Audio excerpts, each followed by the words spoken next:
това видео ще ти позволя да надникнеш зад кулисите на един мой разговор с дама, дошла при мен на консултация. Тя сподели с мен следното. Миналия месец, ни в клин, ни в ръкав, една съседка ми подметна, че съм била осиновена. Това естествено много ме разстрои и още същата вечер попитах родителите си дали това е вярно. И за мое голямо очудване, те неохотно потвърдиха информацията. Направо щях да припадна. Почувствах се много зле.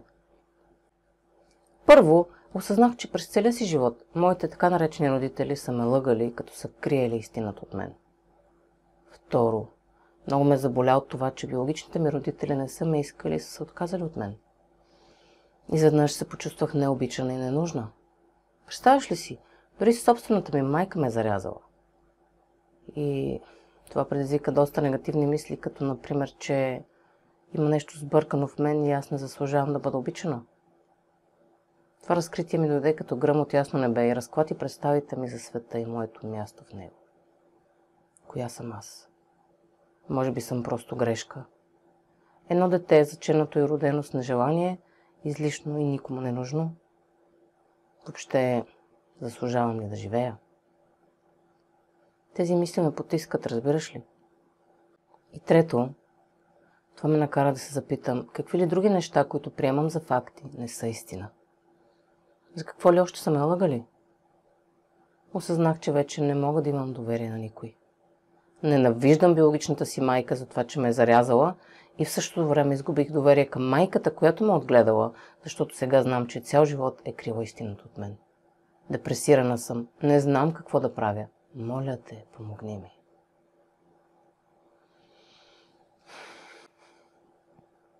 След като внимателно я слушах и казах. Първо, искам да разбереш, че болката, която изпитваш в момента, се дължи на негативни дефиниции и убеждения, които имаш по темата. Това, че си била изоставена, лъгана и никому не нужна, са просто едни негативни интерпретации на един неутрален факт. А това, че си била осиновена, е един неутрален факт. По своето естество той не е нито добър, нито лош. Тези негативни убеждения, свързани с осиновяването, не са твои, а са ти били предадени от хората, които са били около теб, като си била малка.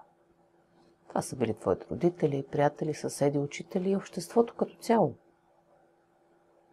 И убежденията, като един вид цветен филтър, отсветяват неутралния факт на твоето осиновяване и по този начин го правят да изглежда добър или лош. И ако не искаш да изпитваш тази болка, просто трябва да смениш убежденията си или да промениш филтъра за това какво означава твоето осиновяване за теб.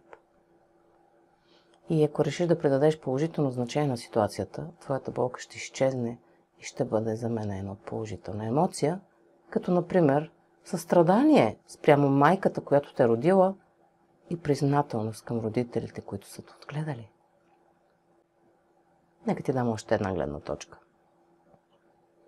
На всички нас ни е много лесно да съдим, но замислили ли сме се защо хората правят това, което правят? Опитвали ли сме се да погледнем през техните очи? Знаеш ли, че една майка дава своето бебе за осиновяване не защото не го обича, не го иска, а защото обикновено е или много млада, или неомъжена, или бащата отказва да поеме отговорност, или родителите й са ядосани и казват, че са разочаровани и ще се отрекат от нея. Прави го, защото се чувства в тотална безизходица. Ако няма финансовата възможност сама да отгледа дете, а аз от личен опит знам, че да отглеждаш детето си сама е доста скъпо, и ако никой около нея не иска да й помогне, тя няма друг избор, освен да го даде на друго семейство. С надеждата, че това ново семейство ще може да предложи на рожбата й много по-добър живот от този, който тя би могла да му осигури. Така че ти трябва да изпитваш състрадание към тази жена. Защото това да дадеш собственото си дете на някой друг е като да дадеш част от себе си на непознат и не е никак лесен или приятен избор за вземане. Със сигурност това е било едно от най-тежките и мъчителни решения, които е трябвало да направи в живота си. Повечето майки, които дават своите деца за осиновяване, са измъчвани от огризения на съвестта до края на живота си. Те не могат да забравят децата си дори за миг. Не минава и ден, в който те да не се чудят как ли изглежда детето им днес, какво ли учи, дали е щастливо. Имало ли е вече своята първа целувка, ами първо влюбване, или вече са разбили сърцето му и страда неутешимо? Една майка не спира да мисли за детето си, без значение от колко време не го е виждала. Така че прояви разбиране към това младо и изплашено момиче, което е чувствало, че е в безизходица, за да реши да се раздели с най-ценното си. Защото никой от нас не знае как би постъпил, ако попадне в подобна ситуация. Много е вероятно да направим същото. Така че прости и не смятай себе си за изоставена и ненужна. А точно обратното. Осъзнай, че ти си избрана.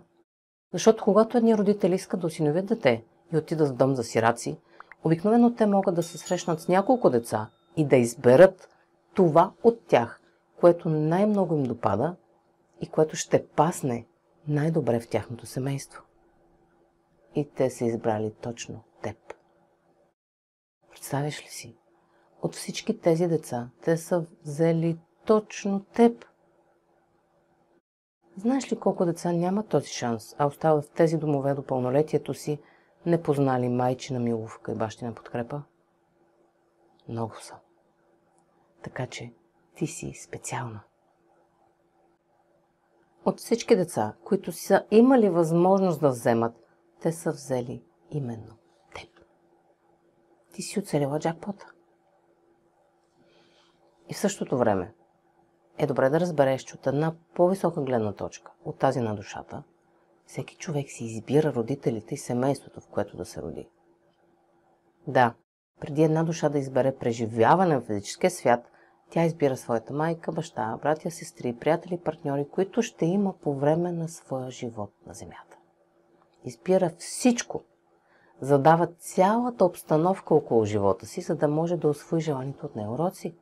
Няма нищо случайно. Ти не си родена от биологичната ти майка, ей така. Ти си избрала да се родиш от тази жена. Обаче, в същото време, трябва да разбереш, че ако дадена жена те роди, това съвсем не означава, че този човек задължително трябва да те отгледа. Може би, преди да се родиш, твоята душа си е казала: за уроците, които искам да усвоя в физическата реалност и за преживяванията, които искам да имам, както и за времето и мястото, в което искам да се родя, би било най-добре, ако тази жена ме роди, но след това човекът, при който искам да израсне, ме осинови, за да можем да живеем заедно. Така ти избираш не само биологичната си майка, но и родителите, които след това ще те осиновят. Тоест, родителите са избрали теб и ти си избрала тях. Явно това е бил най-оптималният вариант за теб, пътят на най-малкото съпротивление. Защото може би е трябвало много да чакаш да те роди другата жена. Или пък тя може да е имала репродуктивни проблеми и да не е могло да се родиш чрез нея. Или по още различни причини, които не са се вписвали в точния тайминг за твоето раждане. Затова ти си организирала най-добрият възможен вариант за теб с помощта на всички останали участници в този сюжет. Разбираш ли? Ти си искала твоите осиновители да те отгледат. И си планирала нещата така, че биологичната ти майка да те изостави, за да може твоите осиновители да те намерят и отгледат. Така че това е твой избор. Затова спри да гледаш над своето осиновяване като на нещо негативно. Разбери, че това е бил най-оптималният вариант за теб и ти сама си го избрала. Твоята душа има предварително споразумение с душата на биологичната ти майка и с душите на твоите осиновители. Всичко това е една пиеса, която всички вие предварително сте избрали да изиграете с цел всеки участник да научи важни уроци и да се развие като личност. И какви ли биха могли да бъдат тези уроци, сигурно вече се питаш. Ето тук става много вълнуващо, защото те са различни за всеки. Например, твоята биологична майка вероятно ще живее с угризение на съвестта и в един момент ще реши да се освободи от чувството си за вина за това, че те дава за осиновяване. Това ще й помогне да порасне като личност и душа. Прошката към себе си и останалите е много изцеляващо преживяване. А освобождаването от чувството за вина е много често срещана тема за изследване в нашето общество. Твоите осиновители пък ще могат да си отговорят на въпроса защо ви е било страх да ти кажат истината за твоето осиновяване по-рано. Може би защото и те са се чувствали несигурни в себе си и ги е било страх, че ти ще се отчуждиш от тях или че ще ги напуснеш, като научиш, че не сте кръвно свързани. Това са негативни убеждения за самите тях, върху които те трябва да поработят, ако искат, разбира се. Не съм достатъчно добър е едно от най-често срещаните негативни убеждения в наши дни. А що се отнася до теб? Както ти самата каза, след като си разбрала, че си осиновена, ти си почувствала силна болка. Това, че си нежелана, че не заслужаваш никой да те обича и дори, че не заслужаваш да живееш. Твоята задача е да трансформираш тези потискащи негативни убеждения в позитивни, самовластяващи убеждения, като аз съм избрана, аз съм обичана, аз заслужавам. Знаеш, че имам подробно видео, което с 4 лесни стъпки може да ти помогне да го направиш сама. В заключение искам да ти кажа. Да, ти си важна. Ти си значима.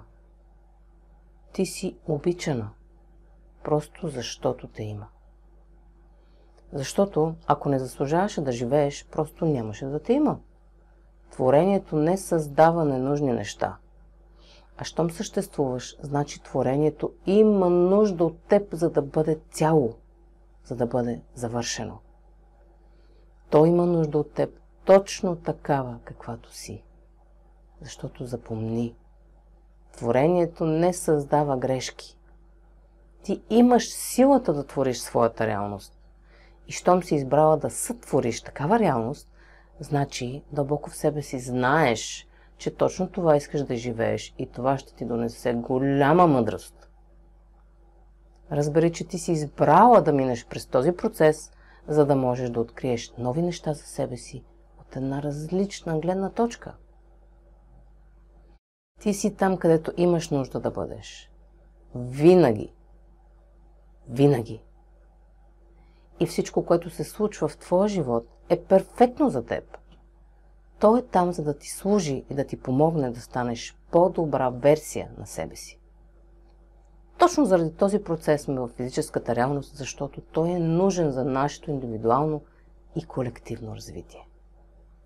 За да може душата и личността на всеки един от нас да изживее растеж, свобода и щастие. Благодаря ти, че отдели време, за да чуеш този виртуален разговор, който завърши с трансформация от страна на моята клиентка. Тя промени убежденията и гледната си точка по темата и вече има живот изпълнен с благодарност и лекота. Ако мислиш, че може да е полезен на друг, който вероятно преживява същото, моля сподели видеото в социалните мрежи, коментирай го и му удари един лайк. Така, само с един клик помагаш на всички ни. До скоро!